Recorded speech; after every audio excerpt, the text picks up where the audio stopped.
Hello and welcome to this feature interview. I'm Kelsey Hubbard. Today on set, I've got, a little over 3 weeks ago, Emory and Henry students received the annual Campus Safety and Security Report in their email inboxes. The Clery Act is a federal act that requires college campuses to disclose and report the crime statistics in this annual document. This report shows up in the last 3 years in the statistics and is required to disclose to the students, faculty, and staff in this institution. According to this report, in 2015, there were 10 cases of sexual harassment, 5 cases of rape, and 5 cases of fondling, with only 1 case happening off campus. Last week, our news desk correspondent Abby Hathorn brought up this issue. Today I have Interim Dean of Students Kyle Cutshaw on set to talk more about this issue. Thank you so much for coming on set. Thanks, Kelsey. I appreciate you having me today. Of course. So why is there such a big spike in the statistics as of last year? Well, we think that we're, as an institution, doing a better job of making the community aware of ways to report. We think we've done more in terms of programming. We think that there's been better conversations about the importance of consent. And we know that statistics say that 1 in 5 women, 1 in 5 men have experienced some sort of sexual assault. On a college campus, that is most of the time by someone that you know. And so we think that we've done a better job of raising awareness, and we think that we have some confidence in our student body that the college will respond when we get these reports. Right. And looking at this report, it's a good length, but the statistics are on like the second to last page. Why are they so far down in the report? It's a standard form that the Clery report puts out. So in that there's very specific guidelines that are put in place by the federal government. So that's where we're meeting their needs. Right. And that report can be found online, and we encourage you to look at not only this institution but other institutions, because everybody's putting it out. Right. And so this is the first time I think a lot of students on campus have even heard that this is an issue. Why is it such a big shock to them? Why have they not heard about this before? Well, I think Murph alluded to it earlier. This is a national conversation, and so we're trying to do everything that we can to educate the student body. And the Clery report is just one way that we do that. This year in orientation, we had Sex Signals, which was a program, a theatrical performance that helped to start some conversations on campus about sexual assault. It was just one of the topics that was talked about, and we think that by raising awareness, that'll help to let us have difficult conversations about this topic, but also shed some light on it, and so that if it is occurring, that we're able to address it. Right.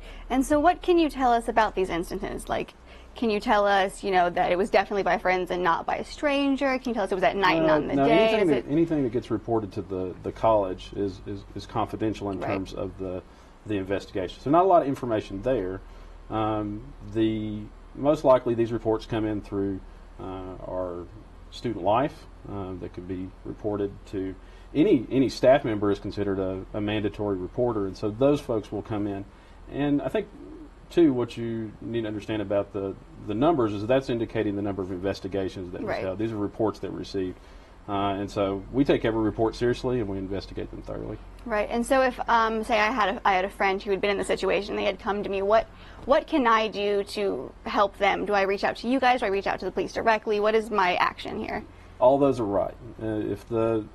Really what I want is for someone who finds themselves in this situation is to feel like they have control of the situation, be able to reach out to anyone that they feel comfortable, and then get the appropriate resources. And so we try to give the students that we work with as many options as possible. Right. And so I know that this definitely was a big shock to a lot of people on campus. They feel very safe on this campus, and this is not something that they would expect.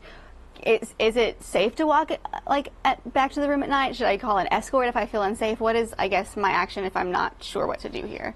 I think that it's always good, no matter whether it be the campus of Emory and Henry College or a larger institution, that you take factors to make yourself safe. The Live Safe app is something new that we've put in place, so that if you ever do feel like that you're in an unsafe situation, that you, at a touch of a finger, can reach out to our campus safety.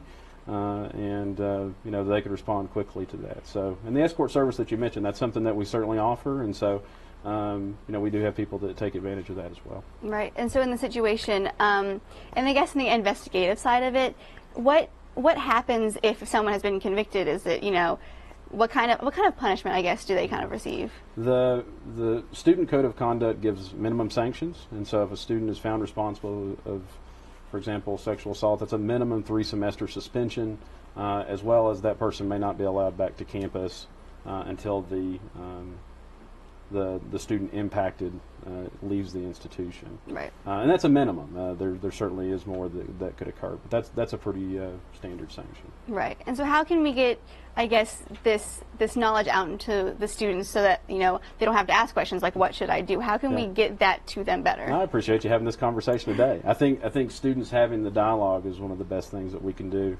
I know Kim Steiner, our Title IX coordinator, has met with many of our athletic teams. And so we're trying to hit big groups, and you know, I mentioned about the first-year community. I think I shared with some of the groups last week that some of the signage that we're putting up around campus, it just needs to be a continued conversation. We can't just you know, talk about the beginning of the year, because it's something that is a national issue. It's something that while we don't want to think that it happens at Emory and Henry, it can happen on any college campus, and we want to make sure that we're educating folks so that we can reduce that. You know, I talked earlier about the conversation of consent. This is not just a women's issue. This is a men's issue. Men play an important role in this too, and the conversations they have. And so everybody can play a part. Right. Well, thank you so much for coming on set and talking about this really deep issue. Thank you for taking your time out to do this. Thanks a lot, Kelsey. This has been your feature interview. I'm Kelsey Hubbard.